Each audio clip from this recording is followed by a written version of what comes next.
মাহমুদুল্লাহ রিয়াদ এই নামটা বাংলাদেশের জন্য অনেক significant and I am sure সবাই আমার সাথে এই বিষয়ে একমত। আপনারা সবাই নিশ্চয়ই জানেন রিয়াদকে জোর করে বিশ্রামে পাঠানো হয়েছিল ঠিক ইংল্যান্ড সিরিজ শেষ হবার পরে, এবং এই বিষয়ে বিসিবি প্রধান ও অন্যান্য যারা দায়িত্ববান গুণী ব্যক্তিগণ আছেন, চলুন তাদের কথাগুলো শুনে আসি এই বিশ্রামের বিষয়ে তারা কি বলেছিলেন সেই সময়। সামনে আমাদের দুটো সিরিজ আছে, বিশ্ব before Asia cup and world cup. এই দুইটা সিরিজে আমরা দু একজনকে রেস্ট দিতে পারি, রেস্ট দিয়ে আমরা নতুন একটা প্লেয়ার দেখার জন্য। এর মানে এই না কিন্তু যে সে বাদ পড়ে গেছে। আমরা তো বলেছি যে তার সুযোগ নেই, তা তো না, সুযোগ আছে। ওয়ার্ল্ড কাপে সুযোগ হবে কিনা এটা ডিপেন্ড করছে যে তার আগের পর এই আপনি যেগুলো বলেন যে সিরিজে থাকবে থেকে তার পারফরমেন্স দেখা। এটা ছাড়াও আরও এর মধ্যে কিছু জিনিস আছে, যেটা হচ্ছে দ্য ফিটনেসের ব্যাপারটা। ফিটনেস যদি কোচ, আমাদের ফিজিও, তারা যদি ফিটনেসের সাইড থেকে সে মনে করে যে হি ইজ অলরাইট, তাকে টিমে রাখা যায়, প্লাস তার এখানে ডিপিএলের পারফরমেন্স সব কিছু বিবেচনা করে যদি রাখতে চায় তারা রাখতে পারে। কিন্তু এমন না যে রিয়াদকে কিন্তু ডিসকার্ডেড করা হয়নি। আমি আবার বলছি এই বিষয়ে আমি আসলে এখনই আমরা কথা বলতে চাচ্ছি না, আমরা ওই সিরিজ বাই সিরিজ এগোতে যাচ্ছি। যদি আমি অনেস্টলি আবার এইভাবে বলি, যেহেতু ন্যাশনাল টিম এখন ওকে টিমে নেই, তাকে আমি ওইভাবে যদি আমি বলি যে আমি যেভাবে দেখছি হয়তো রিয়াদকে এভাবে ওয়ার্ল্ড কাপে আমি দেখছি না। আমি বরাবরই মিডিয়াতে যখনই সুযোগ পেয়েছি বলে এসেছি ট্রান্সপারেন্সি খুব ইম্পর্টেন্ট, কারণ রিয়াদ কিন্তু আমাদের ক্রিকেটের একজন অ্যাম্বাসেডর, একজন ন্যাশনাল অ্যাসেট। তার সাথে বিসিবির ডাইরেক্ট কমিউনিকেশন অ্যান্ড ডায়ালগটা থাকা খুব জরুরি, যেটা আমার জানা মতে কখনোই হয়নি। বিভিন্ন সময় রিয়াদকে নিয়ে অন্যান্য অনেক বিষয়, অনেক স্পেকুলেশন হয়েছে, একই সাথে ভিন্ন ধারায় রিয়াদকে নিয়ে বিভিন্ন কথা বলা হয়েছে, এবং তা আমরা সোশ্যাল মিডিয়াতে বেশ ভালোভাবে না হলেও অনেকে স্ট্যাবলিশ করতে চেয়েছে।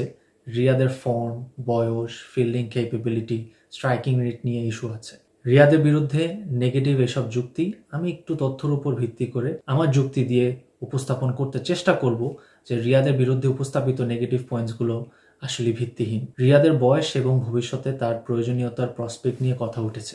এখানে যদি আমি একটা প্রশ্ন রাখি, যেমন আমরা কি কেউ বলতে পারবো সাকিব, মুশফিক বা তামিম কি আরো 4 বছর ক্রিকেট খেলবেন নাকি? তাদের কি কোনো প্রসপেক্ট আছে ফর ফিউচার ওয়ার্ল্ড কাপ? উত্তরটা কিন্তু সবারই জানা।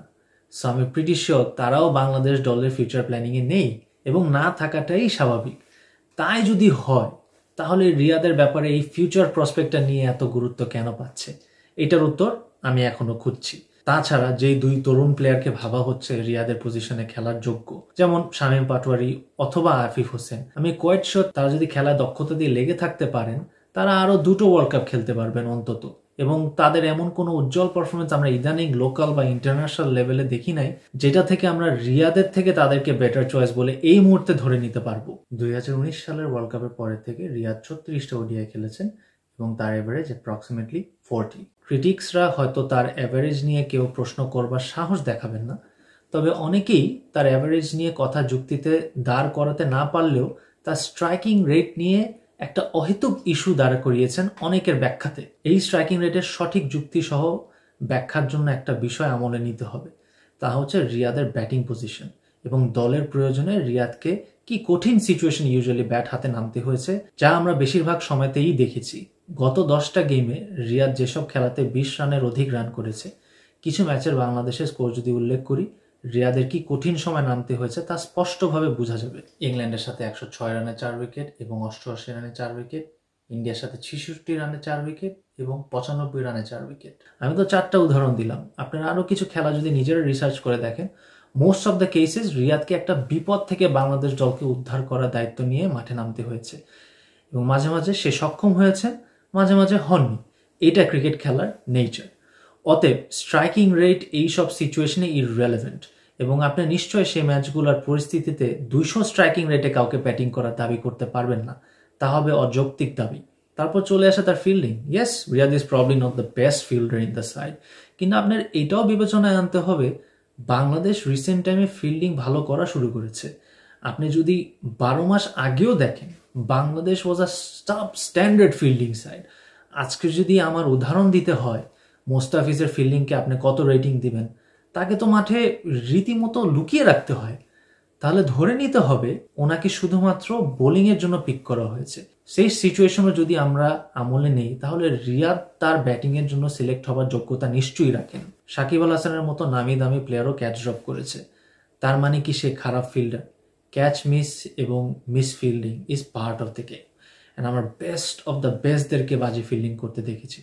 অ্যাশেজ সিরিজে আপনারা নিশ্চয়ই দেখেছেন স্টিভ স্মিথের ক্যাচ ড্রপ করা বা জো রুটের ক্যাচ ড্রপ করা। সো ফিল্ডিং দুর্বল করেন রিয়াদ, এটাও একটা অজুহাত আমি ধরে নিচ্ছি। রিয়াদের ফিটনেস নিয়েও কোনো ইস্যু নেই। তাহলে ইস্যুটা আসলে কোথায়? আমার ধারণা ইস্যুটা হলো কোচের সাথে। Chandika has fueled the situation and he has declared probably a war against senior players. He is on a mission to divide and conquer. এবং যারা বলেছেন রিয়াদের দলে না থাকাতে ক্যাপ্টেনের কোনো হাত নেই, ধরে নিলাম সেটাই ঠিক।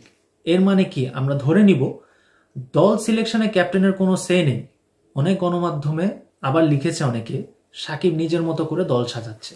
অতএব আমার তো ধরে নিতেই হবে সাকিব এই বিষয় নিয়ে অবগত রয়েছেন এবং সহমত।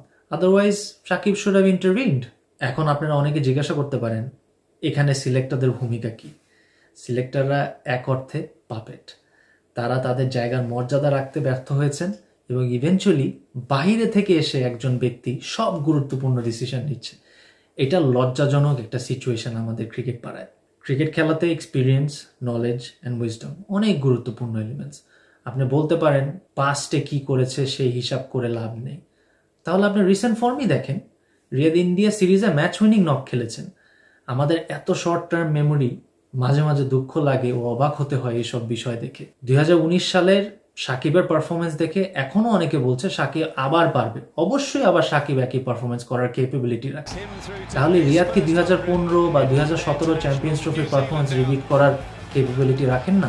পরিসংখ্যান যদি আপনি দেখেন, সাকিবের batting average since 2019 world cup is 35 and his striking rate is 81.24.